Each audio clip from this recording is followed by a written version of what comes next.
আজি আমি এই মেডিটাৰী মণ্ডল কংগ্ৰেছত এখনি বুথ কমিটি সক্ৰিয় কৰিবৰ কাৰণে এখনি সজাগতা সভা আহ্বান কৰিছিলে মণ্ডল কংগ্ৰেছৰ সভাপতিয়ে। আমাৰ অসম প্ৰদেশ কংগ্ৰেছ কমিটিৰ সন্মানীয় সভাপতি গৌৰৱ গগৈ ডাঙৰীয়াৰ নেতৃত্বত তেখেতে দায়িত্ব লোৱাৰ পিছত দলৰ সাংগঠনিক পৰ্যায়ত এক জাগৰণৰ সৃষ্টি হৈছে, এক আন্দোলনমুখী এটা পৰিৱেশ সৃষ্টি হৈছে। সকলো দলৰ কৰ্মী ওলাই আহিছে কাম কৰিবৰ কাৰণে, আৰু সেই কামখিনি সুচাৰুৰূপে পৰিচালনা কৰাৰ কাৰণে দলে কিছুমান নীতি নিৰ্ধাৰণ কৰি দিছে। সেই নীতি নিৰ্ধাৰিত নীতিৰ অংশ হিচাপে বুথ কমিটিখিনি সক্ৰিয় কৰিবৰ কাৰণে আমাৰ বুথ আমাৰ দায়িত্ব নামেৰে এক কাৰ্যসূচী হাতত লোৱা হৈছে, আৰু এই কাৰ্যসূচীৰ সফল ৰূপায়ণৰ কাৰণে আজি আমি আহি মেডিটাৰী মণ্ডল কংগ্ৰেছত উপস্থিত হৈছোঁ। ইয়াত আমাৰ সকলো বুথৰ সভাপতি BLA সম্পাদকসকল উপস্থিত আছিলে, আৰু সকলোৰে উপস্থিতিত আমি সেই কাৰ্যসূচী পৰৱৰ্তী দিনত কেনেকৈ আগুৱাই লৈ যাব পাৰোঁ তাৰ ওপৰত এক বিশদ আলোচনা হৈছে, আৰু আলোচনা ফলপ্ৰসূ হৈছে। বাকী থকা কামখিনি আমাৰ বুথ পৰ্যায়ৰ যিখিনি সভা অনুষ্ঠিত হ'ব, আমি এটা নিৰ্দিষ্ট টাইম দি দিছোঁ, নিৰ্ধাৰিত কৰি দিছোঁ। সেই টাইমৰ ভিতৰত আমাৰ বুথ পৰ্যায়ত সভাখিনি অনুষ্ঠিত হ'ব, আৰু সেই সভাৰ জৰিয়তে যিখিনি কাৰ্য ৰূপায়ণ হ'ব তাৰ দ্বাৰা গোটেই অসমত বুথ কমিটিৰ যিখিনি দায়িত্ব দিয়া হৈছে সেই দায়িত্বখিনি পালন কৰাৰ পিছত 2026 নিৰ্বাচনত আমি আৰু বেলেগ কথা ভাবিবই নালাগিব।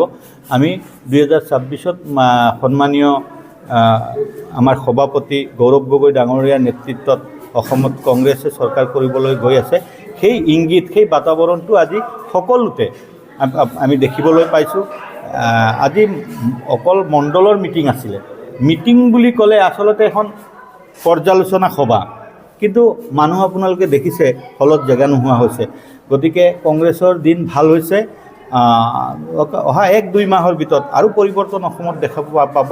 অসমৰ বৰ্তমান চৰকাৰে যিটো বাতাবৰণ সৃষ্টি কৰিছে, যিটো বিষময় পৰিৱেশ সৃষ্টি কৰিছে, যিটো ঘৃণাৰ পৰিৱেশ সৃষ্টি কৰিছে, সেই ঘৃণাৰ পৰা মুক্তি পাবৰ কাৰণে, সেই বাতাবৰণৰ পৰা ওলাই আহিবৰ কাৰণে অসমৰ ৰাইজে মাত্ৰ সময়ৰ অপেক্ষা কৰি আছে।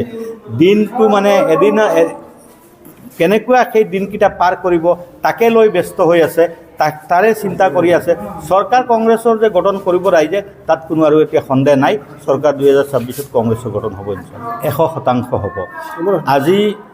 আজি আমি 15 দিন আগত এই কাৰ্যসূচীটো লঞ্চ কৰা হৈছে, আৰু ইতিমধ্যে আপুনিয়ে দেখিছে আজিয়ে মই 3টা মণ্ডলত আমাৰ জনীয়া মণ্ডল, কাদম মণ্ডল, মেডিটাৰী মণ্ডল, 3টা মণ্ডলত মই নিজে বৰপেটা ডিষ্ট্ৰিক্টৰ ইনচাৰ্জ হিচাপে মই ইয়াত 3টা কৰিছোঁ, আৰু বহুত জেগাত বহুত আমাৰ ইনচাৰ্জ আছে, তেওঁলোকে কৰি আছে। 15 দিনত গোটেই অসমত আমাৰ বুথ আমাৰ দায়িত্ব শীৰ্ষক যিটো কাৰ্যসূচী, সেই কাৰ্যসূচী 100% সফলভাৱে ৰূপায়ণ কৰা হ'ব, তাত কোনো সন্দেহ নাই। কংগ্ৰেছে ইতিমধ্যে যিখিনি কাৰ্যসূচী লৈছে, ন্যায় যাত্ৰা, ভাৰত জোড়ো যাত্ৰা, ভাৰত জোড়ো যাত্ৰাৰ ফল আপোনালোকে লোকসভাত দেখিবলৈ পাইছে। ভাৰত জোড়ো যাত্ৰাৰ আগত কংগ্ৰেছৰ আসন কিমান আছিলে? 45-46টা আসন আছিলে। ভাৰত জোড়ো যাত্ৰা সমাপ্ত কৰাৰ কাৰণে আজি ভাৰতবৰ্ষত কংগ্ৰেছ দলে 100টা সিট পাইছে। সেয়া কি ফল নহয় নেকি? ডবল হৈছে, সেয়া ফল নহ'ল নেকি?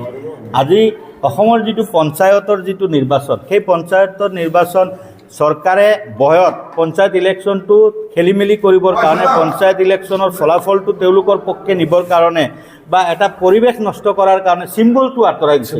চিম্বল আঁতৰাই দিয়াৰ পিছতো সংখ্যাৰ বেলিকা কংগ্ৰেছে যোৱাবাৰতকৈ এইবাৰ বেছি পাইছে। আৰু এতিয়াৰ পৰিৱেশ, পঞ্চায়ত নিৰ্বাচনৰ পিছতহে গৌৰৱ গগৈ ডাঙৰীয়াই দায়িত্ব লৈছে। গৌৰৱ গগৈ ডাঙৰীয়াই দায়িত্ব লোৱাৰ পিছততো কোনো নিৰ্বাচন অসমত অনুষ্ঠিত হোৱা নাই বুলিয়ে আমি ক'ব পাৰি। আপোনালোকে হয়তো ক'ব যে BTADত ইলেকশ্যন হৈছে। গৌৰৱ গগৈ ডাঙৰীয়াৰ সভাপতি হোৱাৰ আগত BTADত আমি কেণ্ডিডেটে দিব পৰা নাছিলোঁ, আগৰ BTAD নিৰ্বাচনবিলাকত।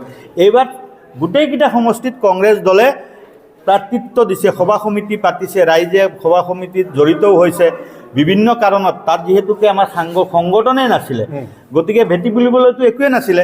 এটা পৰ্যায়ত আমি তাত কেণ্ডিডেট দিছোঁ আৰু 26 বিধানসভাত আপোনালোকে চাব যে BTADৰ প্ৰত্যেকটো বিধানসভা সমষ্টিত কংগ্ৰেছ দলে প্ৰাৰ্থীও দিব আৰু তাৰ পৰা কংগ্ৰেছ দল জয়ী হৈ ওলাই আহিব। উচ্ছেদ বিষয়টো এটা চাওক, এইটো এটা আইনী প্ৰক্ৰিয়া আৰু উচ্ছেদ চৰকাৰে এটা আইনী প্ৰক্ৰিয়াৰ মাজত কৰিব লাগিছিলে, কিন্তু ইখন চৰকাৰে, এই বৰ্তমান যিখন চৰকাৰ, এই চৰকাৰহে যিবিলাক উচ্ছেদ কৰি আছে, সেই উচ্ছেদ কৰিব যাওঁতে যিখিনি নিয়ম নীতি তেওঁলোকে মানিব লাগিছিলে সেই নিয়ম নীতিবিলাক উলংঘা কৰিছে। গতিকে নীতি বহিৰ্ভূতভাৱে কৰা এই উচ্ছেদৰ ক্ষেত্ৰত কংগ্ৰেছ দলৰ যিটো স্থিতি সেয়া স্পষ্ট। বিভিন্ন মিডিয়াত বা বিভিন্ন সময়ত আমাৰ যিটো প্ৰেছ মিটত আমাৰ কংগ্ৰেছে তাৰ স্থিতি স্পষ্ট কৰিছে, সেইখিনিয়ে আমাৰ স্থিতি। নমস্কাৰ জনাইছোঁ।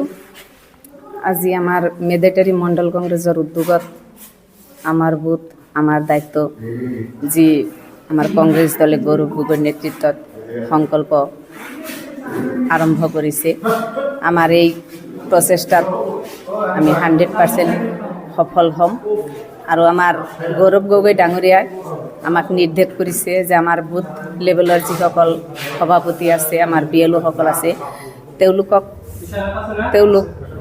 তেওঁসকলক লগত লৈ আমাৰ ঘৰে ঘৰে যাই আমাৰ কংগ্ৰেছৰ হাত মজবুত কৰিব লাগে, আমাৰ কংগ্ৰেছ দলটোক শক্তিশালী কৰিব লাগে। গতিকে আজিৰ এই মিটিঙৰ পৰা মই এটাই আজি আভাস পোৱা গৈছে যে অহা যে 26 বিধানসভা নিৰ্বাচন, এই নিৰ্বাচনত আমাৰ কংগ্ৰেছ দলে একক সংখ্যাগৰিষ্ঠতে আমাৰ চৰকাৰ গঠন কৰিব আমাৰ অসমৰ গৌৰৱ গগৈৰ নেতৃত্বত। গতিকে আমি সকলোৱেই আশাৰে বাট চাই আছোঁ। আমাৰ অহা 26 যি নিৰ্বাচন হ'ব, নিৰ্বাচনৰ পাছত আমি কংগ্ৰেছ দলে চৰকাৰ গঠন কৰিম। মহিলাসকলক এটাই আহ্বান ৰাখিছোঁ মই মন্দিয়া ব্লক কংগ্ৰেছৰ মহিলা সভানেত্ৰী হিচাপে, যে আপোনালোকে মহিলাসকল ঘৰৰ পৰা ওলাই আহিব লাগে আৰু আমাৰ কংগ্ৰেছ দলৰ হৈ কাম কৰিব লাগে। আমাৰ মহিলাৰ সংগঠন শক্তিশালী কৰিব লাগে, মহিলা সংগঠন বৃদ্ধি কৰিব লাগে, মহিলা সবলীকৰণ কৰিব লাগে। গতিকে আজিৰ সভাৰ জৰিয়তে আমাৰ মন্দিয়া ব্লকৰ অন্তৰ্গত 12টা পঞ্চায়ত আছে মহিলা মণ্ডল কংগ্ৰেছৰ, আৰু 12খন পঞ্চায়তক মই মহিলা মণ্ডল কংগ্ৰেছৰ সভানেত্ৰী হিচাপে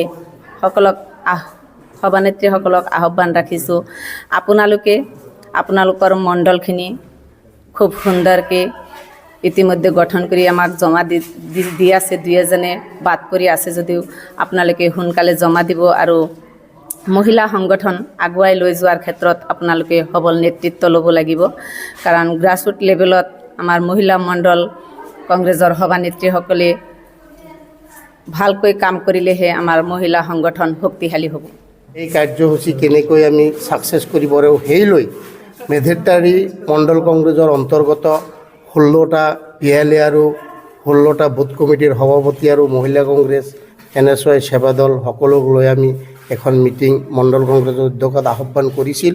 আৰু আমাৰ বুথ আমাৰ দায়িত্ব, এই কাৰ্যসূচী অহা দিনত আমি বুথে বুথে মিটিং কৰি কেনেকৈ আমি কৃতকাৰ্যতা লাভ কৰিব পাৰিম আৰু কেনেকৈ আমাৰ বুথ শক্তিশালী কৰিব পাৰিম আৰু কেনেকৈ আমাৰ কংগ্ৰেছ দলটো মানুহৰ মাজত door to door men to men লৈ যাব পাৰিম, তাৰে আজি এটা আলোচনা হৈছে। আমাৰ অসম প্ৰদেশ কংগ্ৰেছ কমিটিৰ সম্পাদক মিছবাহুল হক আৰু বৰপেটা জিলা কংগ্ৰেছৰ পৰ্যবেক্ষক ডাঙৰীয়াৰ উপস্থিত।